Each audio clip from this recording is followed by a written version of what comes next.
الگوهای سرشانه افتاده به روش‌های مختلفی کشیده میشه. اولین روش زمانیه که حلقه آستین شما به صورت یک خط صافه، همونطور که میبینید توی این مدل اتصال آستین به تنه به صورت یک خط صافه و شما دیگه فرم حلقه رو توی لباس نمیبینید.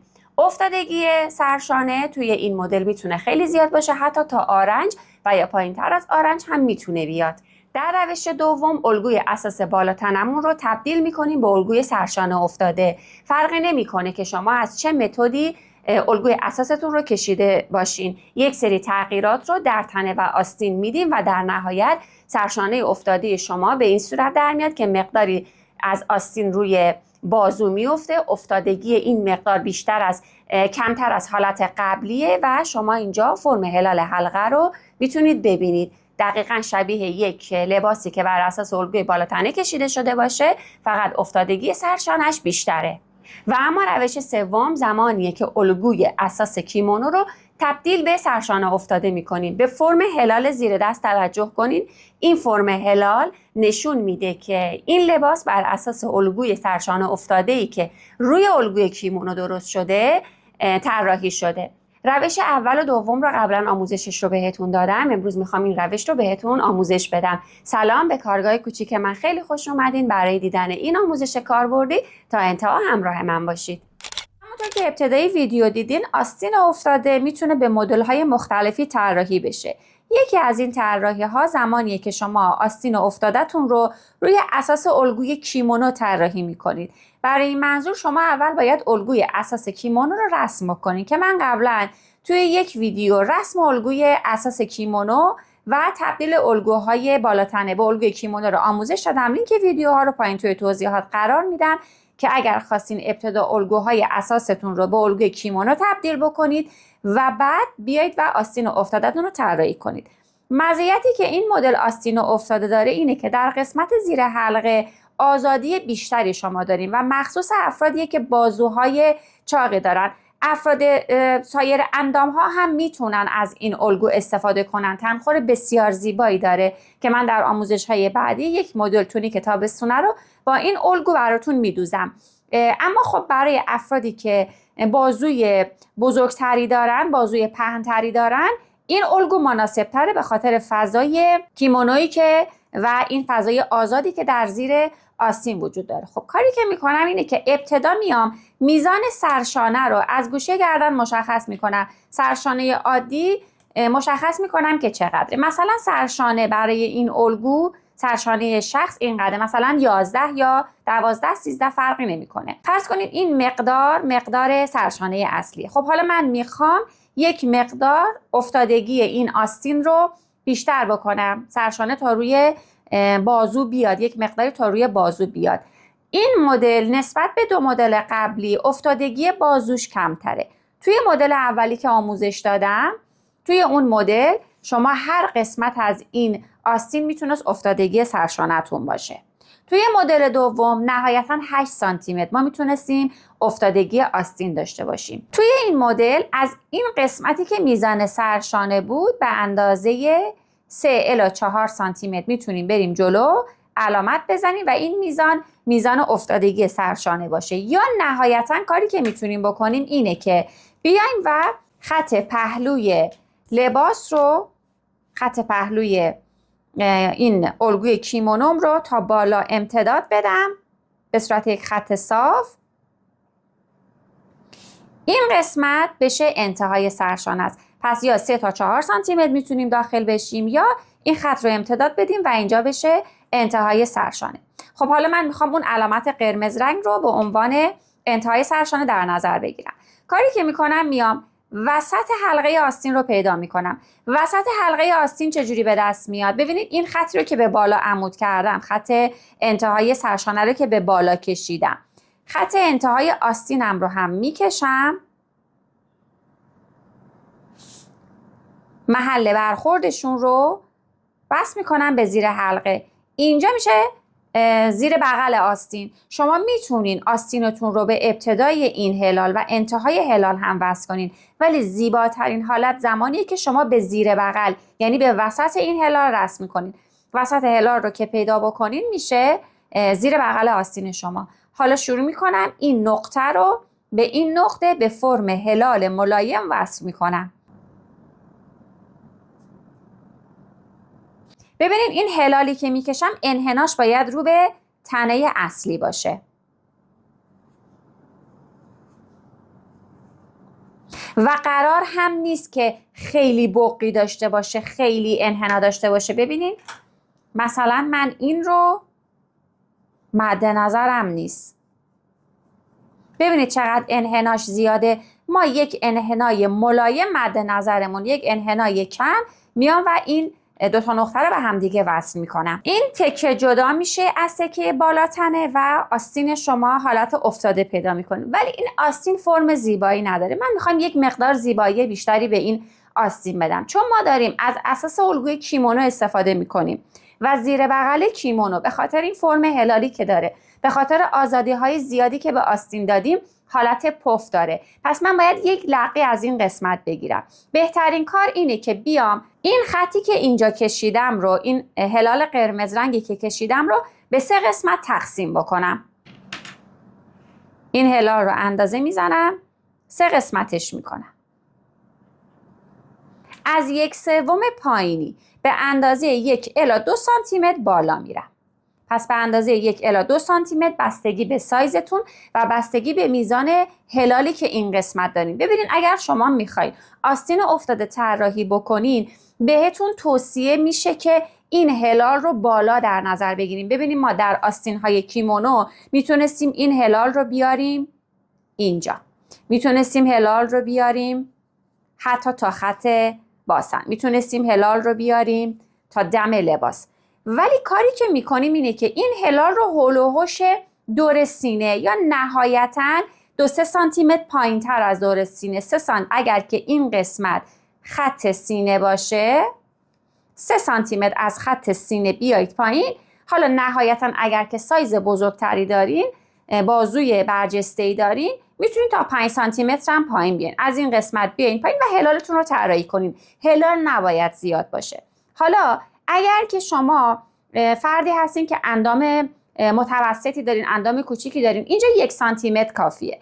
اگر که فردی هستین که اندام جثه بزرگتری دارین، سایزتون سایز بزرگیه، تا 2 سانتیمتر هم میتونید این قسمت رو بالا بیاین. پس اینجا به اندازه 1 الی 2 سانتیمتر بالا رفتم.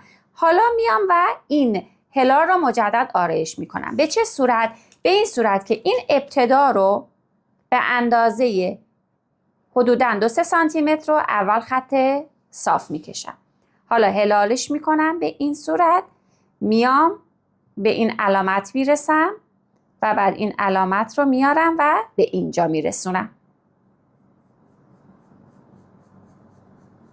ببینید این قسمت رو فرم حلقه آستین پیدا کرد. خب این چی میشه؟ این دورریز میشه.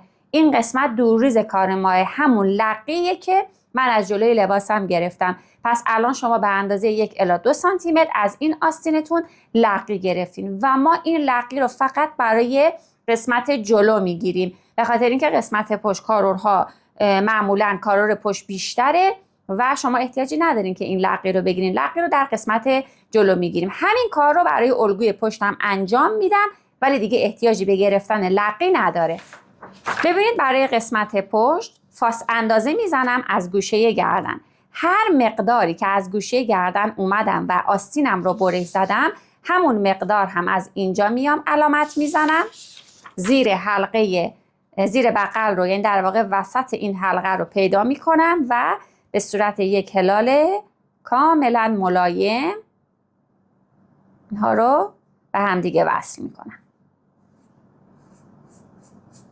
حتما هم این قسمت بالا باید به اندازه 2 الی 3 سانتیمتر حالت صاف و گونیایی داشته باشه. حالا ممکنه که شما اندام ظریفی داشته باشین و کارور پشتتون کارور خیلی بزرگی نباشه و این پشت هم احساس کنید یک مقدار لقی داره. لقی پشت خودش رو زیاد نشون نمیده، ولی اگر خیلی حساس هستین روی این موضوع، مخصوصا اگر میخواید از این الگو برای پالتوها و یا مانتوهای پاییزه استفاده کنین، چون الان این مدل آستین ها و این سبک آستین افتاده برای پالتوهای پاییزه و زمستانه خیلی ترند شده و کاربرد داره. اگر احساس میکنین پارچه‌تون ضخیمه و ممکنه این قسمت پشت یک مقدار بقی بده، میتونید به اندازه نیم سانت، فقط نیم سانت از قسمت پشت لقی بگیرید برای پارچه‌های ضخیم. برای پارچه‌های ظریف، برای مانتوهای تابستونه اصلا نیازی به گرفتن لقی نیست. پس ببینید اگر که بخوام لقی بگیرم،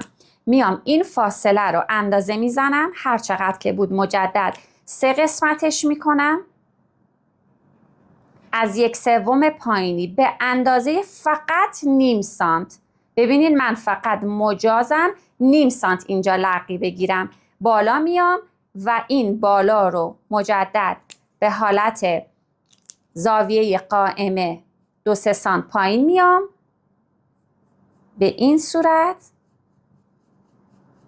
میام و این فضا رو به اندازه نیم سانت لقی میگیرم و دور ریز میکنم. خب هر دو آستین رو برش میزنم و از قسمت درز وسط به همدیگه متصل میکنم. این رو حتما مینویسم آستین قسمت جلو و این رو مینویسم آستین قسمت پشت که موقعی که متصل کردم بدونم کدوم آستین برای کدوم سمته.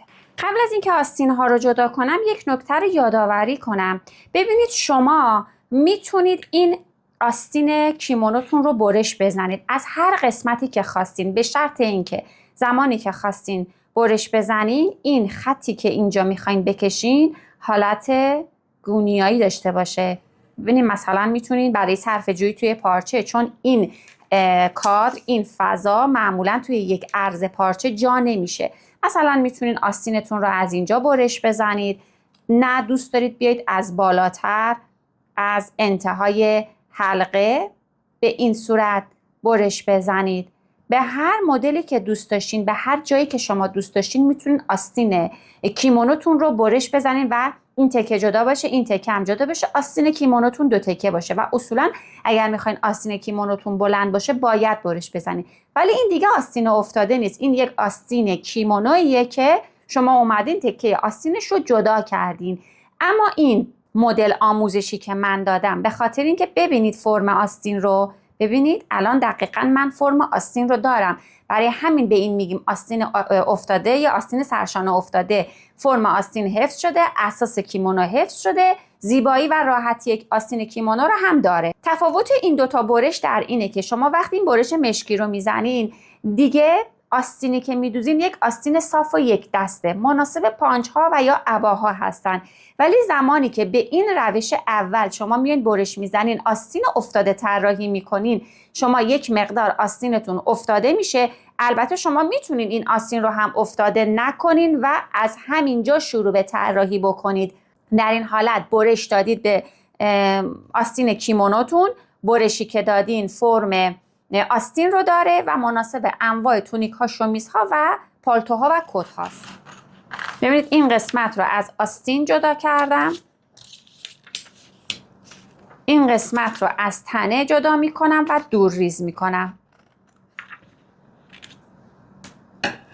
به این صورت. برای قسمت پشتم به همین ترتیب. خب این از تکه های پشت و جلو آستین ها رو از قسمت درز پهلو به همدیگه وصل می کنم.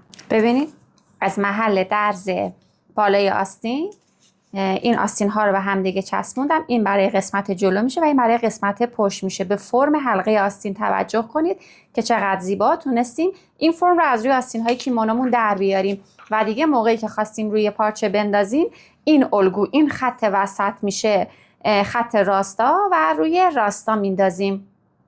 و یه مشکلی که آستین های کیمونو داشتن به خاطر اینکه وقتی این الگو رو اگر که این قسمت جدا نمیشد، ببینید اگر که این قسمت رو جدا نمی کردم، موقعی که این الگو رو روی پارچه مینداختیم این قسمت آستین توی اریب میافتاد و یک پیچ خوردگی توی قسمت آستین های لباس های کیمونو معمولا دیده میشه. این به خاطر اینکه این قسمت آستین توی اریب پارچه میفته و کاریش هم نمیشه کرد به خاطر اینکه توی اریبه. ولی وقتی که آستین رو جدا میکنین و این تکه آستین رو روی راستا میندازین دیگه اون مشکل پیش نمیاد و یک تنخور بسیار زیبایی آستین افتاده شما پیدا میکنه. توی آموزش های بعدی یک مدل تونیک با این مدل آستین افتاده که بر اساس الگوی آستین کیمونو طراحی شده 0 تا 100 رو بهتون آموزش میدم که نحوه دوخت این مدل آستین رو ببینید و تنخورش رو از نزدیک مشاهده بکنید. اگر هم که دوست دارین دو روش قبلی آستین های افتاده ای رو که قبلا آموزشش رو توی کانال گذاشتم راحت‌تر بهشون دسترسی پیدا بکنید،